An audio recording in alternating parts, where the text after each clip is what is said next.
Welcome to The Explainer. We're all about taking complex topics and turning them into clear, visual stories.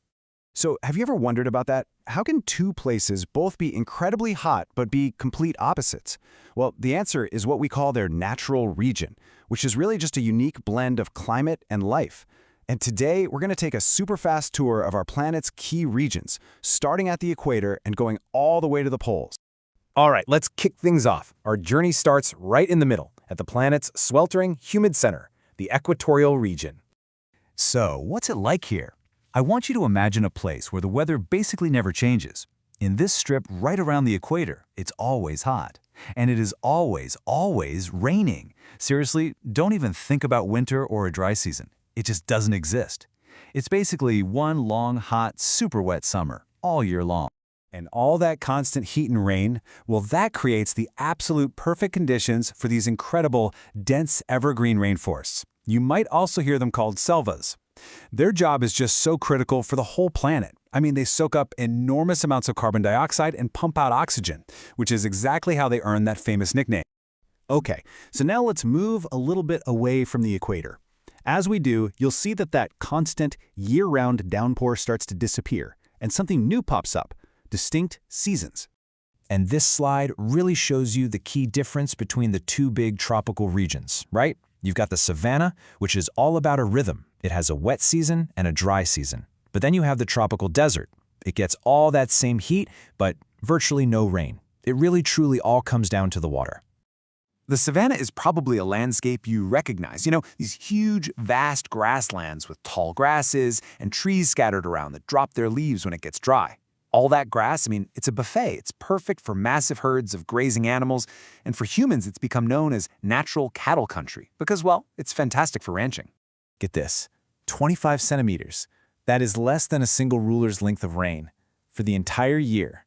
That one single fact is what makes a desert a desert. The conditions are just so harsh that only the absolute toughest plants, like cacti, have any chance of surviving. And that's only because they're brilliant at storing every last drop of water. Okay, let's keep moving. We're heading out of the tropics now and into what are called the temperate zones.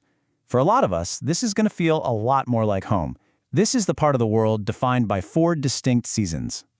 So you can probably see the pattern here, right?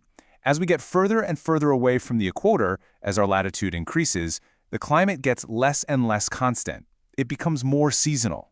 We've gone from a world that's just hot and wet to a world that has that clear rhythm we all know: spring, summer, autumn, and winter.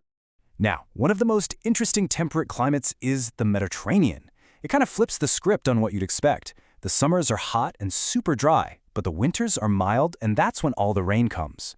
This weird combo is perfect for things like olives and grapes, but it is an absolute powerhouse for citrus fruits. I mean, think about this. 70% of all the world's exported citrus fruits come from this type of climate. That's incredible. As we move deeper into the continents, away from the coasts, we find these enormous, treeless plains. They're known by many names around the world. We call them prairies in North America, steppes in Eurasia, pampas down in South America. But they all share one key thing. The climate is just a little too dry for a full-on forest, but it's absolutely perfect for grass. And that has made them some of the most important farming lands on the entire planet. All right, time for the final leg of our journey. We are now pushing way up north into the planet's coldest frontiers.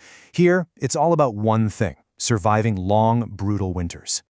Just below the Arctic Circle, you find this massive belt of forest called the taiga. You can also call it the Siberian type.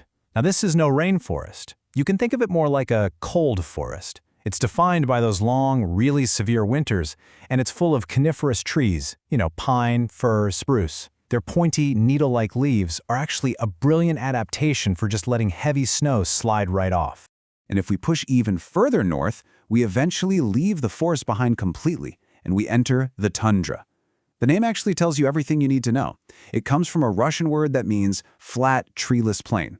And that's exactly what it is. A landscape where it's so harsh and frozen that trees just can't grow. They can't take root. And when I say harsh, I mean the cold is just extreme. In the middle of winter, temperatures can drop all the way down to minus 37 degrees Celsius. Can you imagine? That kind of cold literally dictates every single thing about how you survive if you call this place home. Okay, so we've done it. We've gone from the equator all the way to the pole. So what's the big takeaway here? What's the point of all this? It really boils down to one simple idea. Latitude is destiny. That's it. Our whole trip just showed this incredibly powerful, direct connection. The further you get from the equator, the more the angle of the sun changes. That changes the temperature and the rainfall. And that is what decides whether you get a rainforest, a grassland, or just a plain covered in ice. And that, of course, leads us to the final and maybe the most important question. The map we just looked at, all these regions, they were shaped over thousands of years by a pretty stable climate. But what happens now? As our climate is changing, we could see deserts get bigger, tundras start to thaw out. This tour, it's not just a fun geography lesson. It's really a baseline, a snapshot that helps us understand the urgent, massive changes that are happening to our living planet right now in our lifetime.